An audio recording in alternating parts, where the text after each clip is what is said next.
fall into a lot in my work was trying to get my state perfectly correct, perfectly right, feeling really good before I would go and do the work.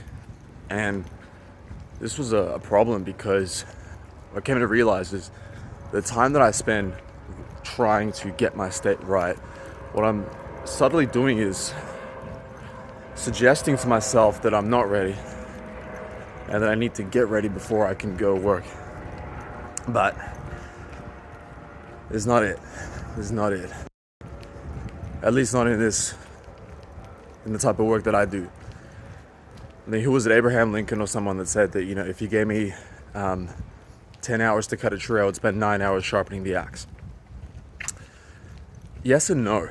There's also the analogy of, a photography class or a pottery class or something where the cohort was split and one half was assessed on, they were all assessed on producing the best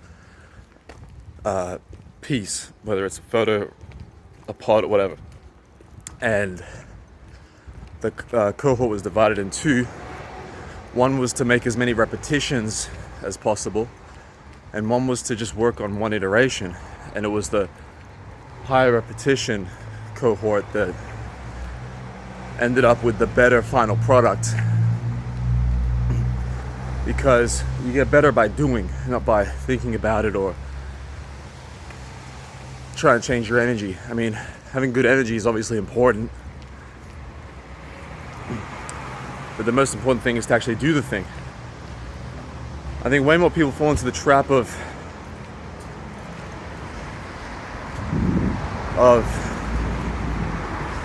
taking too long to prepare than not taking long enough to prepare.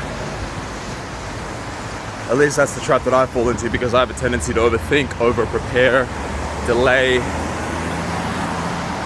ultimately from a feeling of uncertainty. But motion creates flow, and then from flow comes the state. Action creates state. That's what I've come to find.